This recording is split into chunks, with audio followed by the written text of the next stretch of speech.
Hello everyone, म हो सचिन। स्वागत छ तपाईहरुलाई आजको मेरो यो भिडियोमा। आजको भिडियोमा म प्रिन्टर भित्र के हुनेछ खोलेर देखाउने छु। तर सुरु गरौँ आजको यो भिडियो।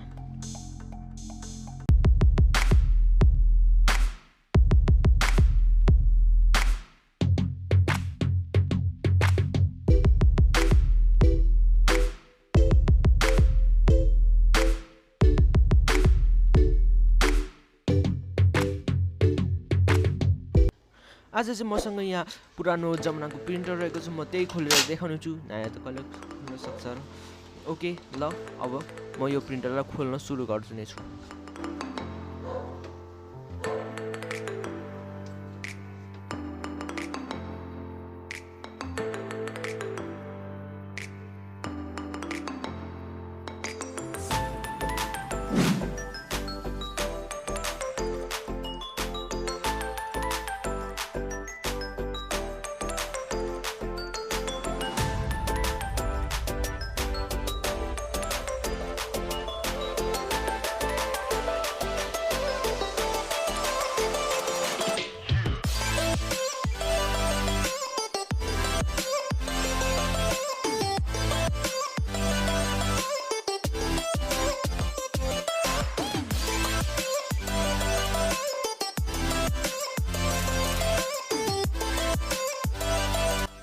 ओके, तपाईहरु हेर्न सक्नुहुनेछ यो प्रिन्टरको मेकानिकल पार्टहरु देख्न सुरु गरिसकेको छ, जुन घुमेर हाम्रो पेपर भित्र पनि हाल्ने काम गर्छ र बाहिर निकाल्ने काम पनि गर्छ।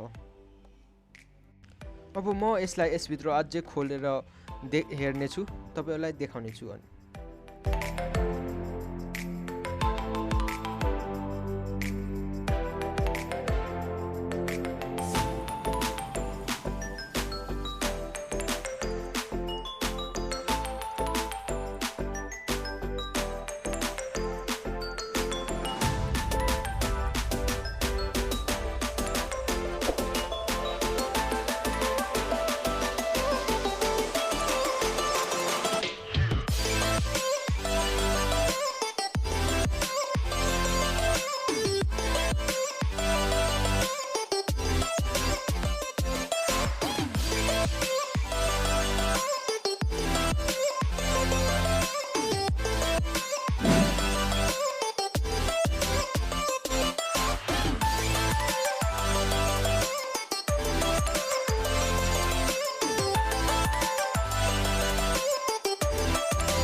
ओके, मैले यहाँ प्रिन्टरको सर्किट निकालिसकेको छु।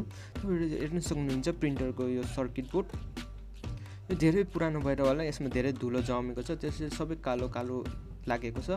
मैले तल उछाको त्यो सेतो कलरको तार, त्यो पनि सेतोबाट कालो भइसकेको छ। तपाईहरु देख्न सक्नुहुन्छ कति धुलो जमेको थियो। इन्क पनि त्यो कालो थियो, कालो इन्क भएर पनि होला, या बढी कालै कालो छ। मेरो हातमा नि कालै कालो लागेको छ। त्यो यहाँ अर्को ब्ल्याक बक्स रहेछ, म त्यसलाई पनि खोलेर देखाउँछु छिटो।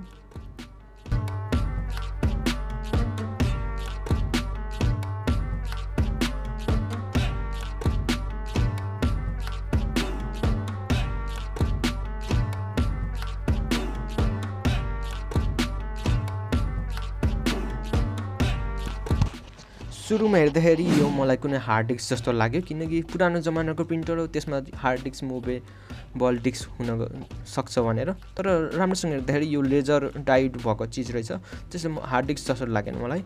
बाँकी बडी चाहिँ यस्तो देख्न सक्नुहुनेछ, कालो कालो। त तपाईहरु देख्न सक्नुहुनेछ या हेर्न सक्नुहुनेछ प्रिन्टरभित्र यस्तो थियो सामानहरु, हेर्न सक्नुहुनेछ। त तपाईलाई यो भिडियो नलेजेबल लाग्यो भने लाइक गरिदिनु होला मेरो भिडियोलाई, च्यानललाई सब्स्क्राइब गरिदिनु होला। आजलाई यति नै, भेट्नेछौँ हामी अर्को भिडियोमा। तबसम्मको लागि bye bye, have a nice day.